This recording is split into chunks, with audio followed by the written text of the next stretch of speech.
ശ്രീ സ്റ്റാലിൻ ദേവൻ telephone ലൈനിൽ ചേരുകയാണ്. ശ്രീ സ്റ്റാലിൻ ദേവൻ, ഇപ്പോൾ മുസ്ലിം പേഴ്സണൽ ലോ ബോർഡിൻ്റെതായിട്ടുള്ള ഒരു വിശദീകരണം വന്നിരിക്കുകയാണ്. അവർ പറയുന്നത് വലിയൊരു പരിധി വരെ ആശ്വസിക്കാവുന്ന വിധിയാണ് എന്നുള്ളതാണ്. ഇത് വഖഫ് ഭേദഗതി നിയമത്തിന് സുപ്രീം കോടതി നൽകിയിരിക്കുന്ന ഈ ഭാഗിക സ്റ്റേ, അതായത് ഈ വഖഫ് ബൈ യൂസർ, അതായിരുന്നുവല്ലോ ഏറ്റവും പ്രധാനപ്പെട്ട ആവശ്യം. അതൊരു പരിധി വരെ അംഗീകരിക്കപ്പെട്ടിരിക്കുന്നു എന്നാണ്, സുപ്രീം കോടതി അംഗീകരിച്ചിരിക്കുന്നു എന്നാണ്. അങ്ങനെ തീർത്ത് പറയാൻ പറ്റുമോ ഇല്ലയോ? Good morning everybody. ഞാൻ അത് നേരിട്ട് കേട്ടു. ചീഫ് ജസ്റ്റിസ് ഓഫ് ഇന്ത്യ ആ വിധി പറയുന്നത് നേരിട്ട് കേട്ട ഒരു വ്യക്തിയാണ് ഞാൻ. എന്നെ പോലെയുള്ളവർ പറഞ്ഞിരുന്നത് 1995 വഖഫ് ഭേദഗതി നിയമം ഒരു നിയമമായിരുന്നു, അത് ഭരണഘടനാ വിരുദ്ധമായിരുന്നു എന്നായിരുന്നു.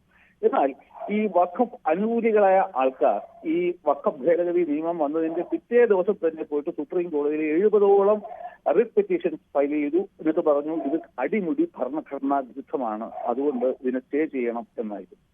അപ്പൊ കോടതി തന്നെ പറഞ്ഞു, ഞങ്ങൾ ഈ എല്ലാ പെറ്റീഷൻസും കേൾക്കില്ല, 5 പെറ്റീഷൻസ് മാത്രമേ പറയൂ, എല്ലാവരെയും വാദിക്കാൻ അനുവദിക്കില്ല. അതുകൊണ്ട് ഇരുപക്ഷത്തുമുള്ള ഏറ്റവും പ്രഗത്ഭരായ അഡ്വക്കേറ്റ്സ് മാത്രം അവരുടെ വാദം നടത്തണം. അതുമല്ല, ഞങ്ങൾ ഇതിൽ 3 പോയിന്റിനെ കേന്ദ്രീകരിച്ചുള്ള വാദങ്ങളെ കേൾക്കാൻ തയ്യാർ. അപ്പോ കപിൽ സിബലിനൊക്കെ പോലെയുള്ള ഇത്രയും പ്രഗത്ഭരായ വക്കീലന്മാർക്ക് ഏകദേശം 35ഓളം അമെന്റ്മെന്റ്സ് കൊണ്ടുവന്നിട്ടും അതിൽ അവരെടുത്തു പറഞ്ഞ 2-3 കാര്യങ്ങൾ. ഒന്ന്, 5 വർഷം പ്രാക്ടീസ് ചെയ്ത മുസ്ലിമിനെ വഖഫ് ഉണ്ടാക്കാൻ സാധിക്കുള്ളൂ എന്നുള്ള നിയമം ഭരണഘടനാ വിരുദ്ധമാണ് എന്നാണ്. അതിലിപ്പോ സുപ്രീം കോടതി പറഞ്ഞത് അത് ഭരണഘടനാ വിരുദ്ധം അല്ല, പക്ഷേ ഒരു വ്യക്തി 5 വർഷം പ്രാക്ടീസ് ചെയ്ത മുസ്ലിം ആണോ അല്ലയോ എന്ന് തീരുമാനിക്കാൻ മെക്കാനിസം നിങ്ങൾ റൂൾസിൽ കൊണ്ടുവന്നതിന് ശേഷം അത് ഇംപ്ലിമെന്റ് ചെയ്തോളൂ എന്നാണ് പറയുന്നത്. അതിന്റെ അർത്ഥം, അതായത് ചട്ടം രൂപീകരിക്കുന്നത് വരെ അതിന് സമയം നൽകിയിരിക്കുകയാണ് അല്ലേ? തീർച്ചയായിട്ടും അതിനുശേഷം ഈ ചട്ടം വീണ്ടും കോടതിയെ സമർപ്പിക്കേണ്ടി വരും. അതായത് ചട്ടം ഉണ്ടാക്കുമ്പോൾ എങ്ങനെയാണ് ഈ 5 വർഷത്തെ പ്രാക്ടീസിങ് ഇസ്ലാം എന്ന് തെളിയിക്കുന്നത്? അതിനുള്ള ഘടകങ്ങൾ എന്താണ്? അത് ഈ ചട്ടത്തിൽ ഉണ്ടായിരിക്കണമെന്ന് അതാണ് ഉദ്ദേശിക്കുന്നത്. ഉണ്ടായിരിക്കണം. അതിനുശേഷം നിങ്ങൾക്ക് മുന്നോട്ട് പോകാം. അതിന്റെ അർത്ഥം അത് ഭരണഘടനാ വിരുദ്ധം അല്ല എന്നുള്ളതാണ്. രണ്ടാമതായിട്ട് വരുന്നത്, ഇവിടെ ഈ വഖഫ് അനുകൂലികൾ പറഞ്ഞുകൊണ്ടിരുന്നത് പുതിയ ഭേദഗതിയിലൂടെ ഈ മാക്സിമം ഈ വഖഫ് ബോർഡിലും വഖഫ് കൗൺസിലും ഒക്കെ ഉള്ള ആൾക്കാർ മാക്സിമം നോൺ മുസ്ലിംസിനെ ആക്കി അതിന്റെ പ്രവർത്തനത്തെ അട്ടിമറിക്കും എന്നാണ്. അപ്പോൾ ആ വാദം നടന്ന സമയത്ത് തന്നെ നിങ്ങൾക്ക് എല്ലാവർക്കും അറിയാം, തുഷാർ മേത്ത പറഞ്ഞു ഈ കോടതി അതിൽ വ്യക്തമായ ഒരു ഞങ്ങൾ ആരെയും ആശ്രയിച്ചിട്ടില്ല, ഏതെങ്കിലും സംസ്ഥാന സർക്കാർ അപ്പോയിന്റ് ചെയ്താൽ അത് നൾ ആൻഡ് വോയിഡ് അബിനിഷ്യോ ആയിരിക്കും എന്നാണ് തുഷാർ മേത്ത കൊടുത്ത ഒരു അണ്ടർടേക്കിംഗ് ആയിരുന്നു. അത് കോടതി റെക്കോർഡ് ചെയ്യുകയും ചെയ്യും. അപ്പൊ ഇപ്പൊ കോടതി തന്നെ പറയുന്നു എന്താണെന്ന് വെച്ച് കഴിഞ്ഞാൽ വഖഫ് കൗൺസിലിൽ you can appoint maximum 4 people non Muslims. അതുപോലെ തന്നെ വഖഫ് ബോർഡിൽ മാക്സിമം 3 people. അവിടെ എന്ത് സ്റ്റേ ആണ് കൊടുത്തത്? അതായത് ഭരണഘടനാ വിരുദ്ധമാണെങ്കിൽ അത് അവിടെ അപ്പോയിന്റ് ചെയ്യാൻ പറ്റുമോ ഇല്ലയോ എന്നുള്ളതാണ് ക്വസ്റ്റ്യൻ. ഞാൻ സംശയം ചോദിച്ചോട്ടെ, അതായത് വഖഫ് കൗൺസിലും വഖഫ് ബോർഡിലും പരമാവധി മുസ്ലിങ്ങൾ തന്നെ വേണം, അതാണ് സുപ്രീം കോടതി നൽകിയിരിക്കുന്ന നിർദ്ദേശം. അതെ, നിയമം കൊണ്ടുവന്നത് അതാണെന്നേ. നിങ്ങൾ സാധാരണ ആരും ഈ വഖഫ് ഭേദഗതി പഠിക്കാത്തതുകൊണ്ടാണ്. അല്ലല്ല, മുസ്ലിങ്ങളുടെ എണ്ണം പറഞ്ഞിരുന്നു, അമുസ്ലിങ്ങളാകാമെന്നുള്ളത്. അവിടെ സുപ്രീം കോടതി പറഞ്ഞിരിക്കുന്നത് പരമാവധി മുസ്ലിങ്ങളെ വെക്കാൻ നിങ്ങൾ നോക്കൂ, പക്ഷേ അമുസ്ലിങ്ങളെ വെച്ചേ തീരൂ എന്നുള്ള ഘട്ടത്തിൽ. ഇപ്പോൾ ഒരു ഉദാഹരണം പറയുകയാണെങ്കിൽ, കേന്ദ്ര വഖഫ് കൗൺസിലാണെങ്കിൽ കേന്ദ്രമന്ത്രി, കേന്ദ്ര ന്യൂനപക്ഷ ക്ഷേമ മന്ത്രി മുസ്ലിം അല്ലെങ്കിൽ ഒഴിവാക്കാൻ പറ്റുകയില്ലല്ലോ. അത്തരം അമുസ്ലിം ആണെങ്കിൽ ഉൾപ്പെടുത്തിയേ പറ്റുകയുള്ളൂ. എക്സ് ഒഫീഷ്യോ പോസ്റ്റ് ആണ്, അതൊന്നും ഒന്നും ചെയ്യാൻ പറ്റത്തില്ല. അപ്പോ അതും നമ്മൾ മെയിനായി ചിന്തിക്കേണ്ടത് എന്താണ്? Non Muslims can be it is not anti constitution എന്നാണ് നാം മനസ്സിലാക്കേണ്ടത്. ഞാൻ ആ ചർച്ചയിലൊക്കെ പറയാറുണ്ടല്ലോ, ഈ വഖഫ് ബോർഡ് എന്ന് പറയുന്നത് മതസ്ഥാപനമല്ല. അതിന് തെളിവാണ് ഇന്നത്തെ സുപ്രീം കോടതിയുടെ ഉത്തരവ്. അതായത് ഈ ഒറ്റ കാര്യമേ അറിയാനുള്ളൂ, ഈ ഉപയോഗത്തിലൂടെ വഖഫ് ആയ ഭൂമി വഖഫായി തുടരും എന്നുള്ളതാണല്ലോ, വഖഫ് ബൈ യൂസർ. അതിനെയാണല്ലോ സുപ്രീം കോടതി നിയമ ഭേദഗതിയിലൂടെ മാറ്റിയത്. അതിൽ തൊട്ടിട്ടുണ്ടോ സുപ്രീം കോടതി എന്നതാണ്. ഏത് ഭൂമിയും വഖഫ് ഭൂമിയായിട്ടാണ് പരിഗണിച്ചിരുന്നതെങ്കിൽ അത് വഖഫായി തുടരാം, അത് അങ്ങനെ തന്നെ ഞങ്ങൾക്ക് ഇനിയും വേണം എന്നുള്ള ഒരു ആവശ്യം ഹർജിക്കാർ ഉന്നയിച്ചിരുന്നുവല്ലോ. അതിൽ തൊട്ടിട്ടുണ്ടോ? അത് അങ്ങനെ അല്ല എന്നാണല്ലോ കേന്ദ്രത്തിന്റെ നിലപാടും നിയമ ഭേദഗതിയും രജിസ്ട്രേഷൻ നിർബന്ധമാക്കിയിരുന്നുവല്ലോ. ചോദ്യം മനസ്സിലായി. അതായത് പുതിയ ഭേദഗതിയിൽ പറഞ്ഞത് ഇനി മേലാൽ ബൈ യൂസറായിട്ട് ഒരു പ്രോപ്പർട്ടിയെ ഡിക്ലെയർ ചെയ്യാൻ പറ്റത്തില്ല, രജിസ്റ്റർ ചെയ്യാൻ പറ്റത്തില്ല എന്നായിരുന്നു. എന്നാൽ ഇതുവരെ വഖഫ് ബൈ യൂസറായി പ്രഖ്യാപിക്കപ്പെട്ടിട്ടുള്ള വസ്തുക്കളിൽ ഏതെങ്കിലും ഒരു വസ്തു സർക്കാർ വക വസ്തു ആണ് എന്നുണ്ടെങ്കിൽ കളക്ടർക്ക് അതിന്റെ പരിശോധന നടത്തി യൂണിലാറ്ററായിട്ട് അത് തിരിച്ചെടുക്കാൻ സാധിക്കും എന്നായിരുന്നു ഈ ഭരണഘടനാ ഭേദഗതി.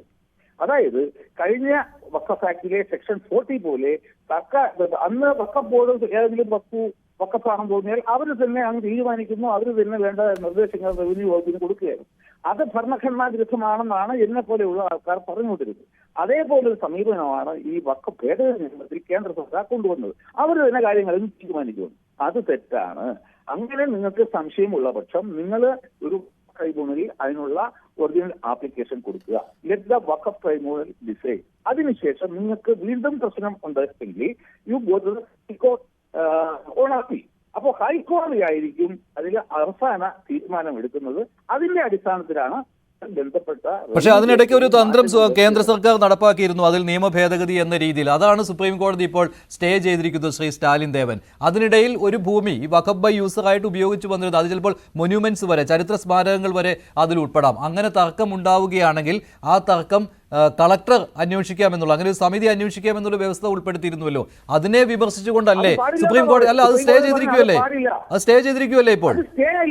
അത് സ്റ്റേയോ അല്ല. അങ്ങനെ നിങ്ങൾക്ക് ഒരു പരാതി ഉള്ള പക്ഷം നിങ്ങൾ സ്വന്തമായിട്ട് തീരുമാനമെടുക്കാതെ നിങ്ങൾ വഖഫ് ട്രൈബ്യൂണലിൽ കേസ് കൊടുക്കുമെന്നാണ് പറഞ്ഞിരിക്കുന്നത്. അല്ല, നേരത്തെ അല്ലല്ല, ഒരു സംശയം ചോദിച്ചോട്ടെ. വ്യവസ്ഥ പറയുന്നത് അങ്ങനെ ഒരു അന്വേഷണം തുടങ്ങിക്കഴിഞ്ഞാൽ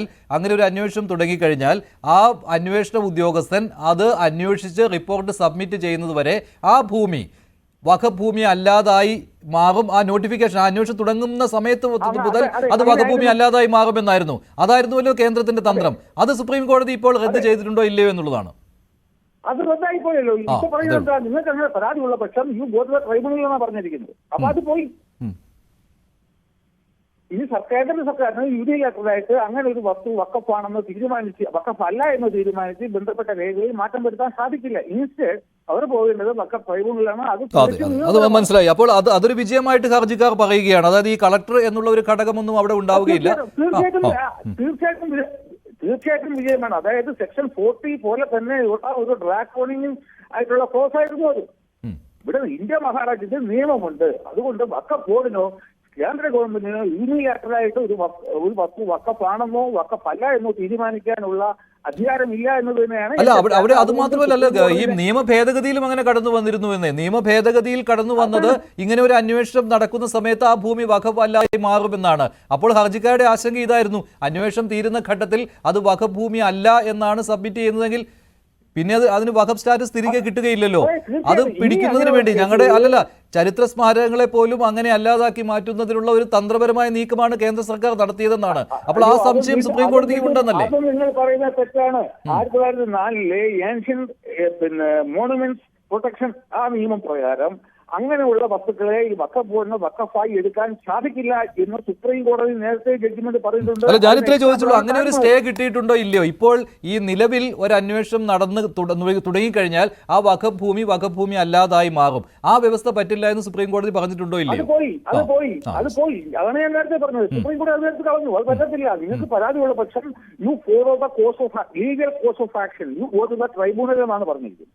അപ്പോൾ ഹർജിക്കാർക്കും ആശ്വാസകരമായതുണ്ട്, കേന്ദ്ര സർക്കാരിനും ആശ്വാസം കൊള്ളാം. കാരണം നിയമത്തിന് മുഴുവനായിട്ടുള്ള സ്റ്റേ ഇല്ല, ചട്ടം രൂപീകരിക്കുന്നതിനും തടസ്സമില്ല എന്ന് കരുതാമോ?